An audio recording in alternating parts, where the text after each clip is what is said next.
Today I share with you my favorite note-taking method. It's simple but very effective, and it builds upon the ABC and CaWa techniques I talked about before.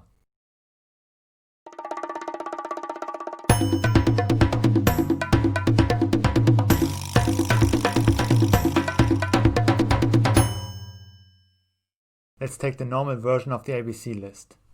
I choose a topic and then I write down any words that flow to my mind.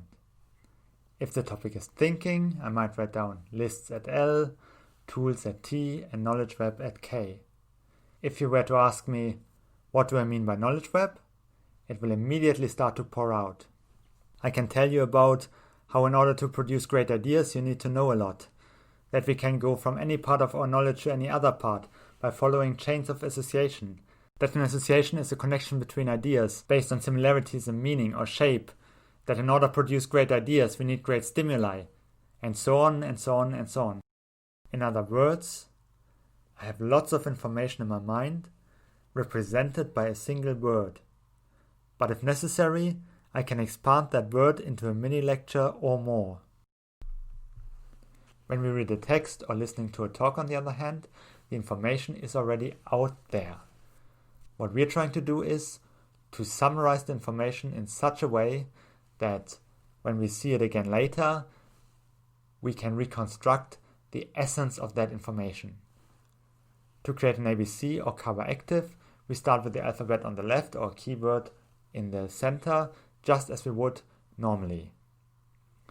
As we're reading the text or listening to the talk, we constantly ask ourselves, which part of the information is essential and how can I condense this into a single expression? And in this way, we fill the ABC or the CaWa. Recently, I watched a lecture on an ancient Egyptian town called Amara West. Amara West is special because it now lies in the desert, but back then it was located on a small island in the Nile. Amara West was founded in Nubia. Nubia is a small kingdom to the south of Egypt, which is not as well known as its northern neighbor, but it also produced some great works of art and architecture. The relationship between Egypt and Nubia was very complicated. There were periods of war, there were periods of peaceful coexistence. And Amara West was founded when the Egyptians had conquered part of Nubia and they wanted to establish control in the region. So they founded a local administrative center at Amara West. The viceroy of Nubia lived here, as well as other high officials. And there was a temple dedicated to Ramesses II. However, after a couple of decades, for unknown reasons, the administrative center was moved from Amara West to another location. Interestingly, the population of Amara West was not only Egyptian, but it was a mixture of Egyptian and local Nubian. And this showed in their local pottery and in the way they laid out their tombs. The island on which Amara West was located was originally separated from the desert by a small channel that would fill up during the annual flooding season and dry out during the dry season. However, later in the development, the flooding events became less and less frequent and population seems to have moved away from Amara West over a period of several decades. At the same time, we see an increase in respiratory diseases, which was most likely caused by the sand.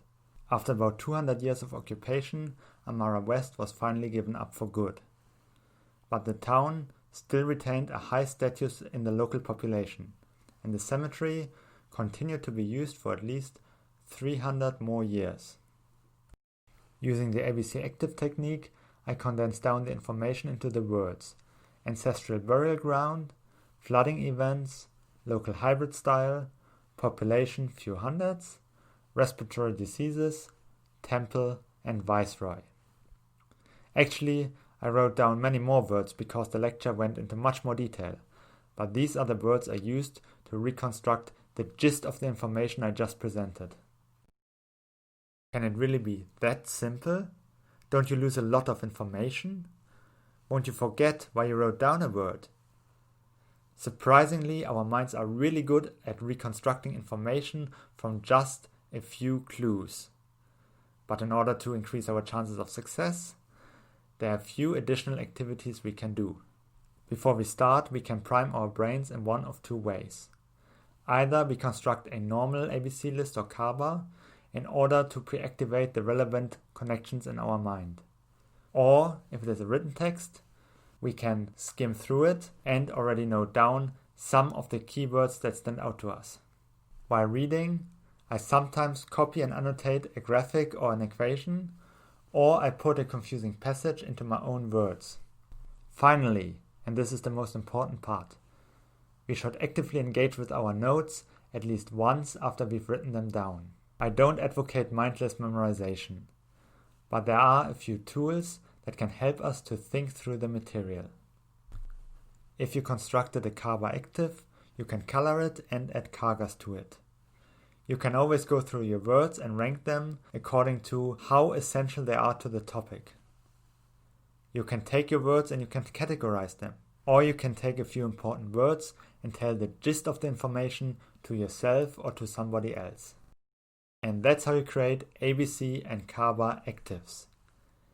If you found this video useful, give it a thumbs up and subscribe for more content on how to think deeply and creatively. And I see you in my next video.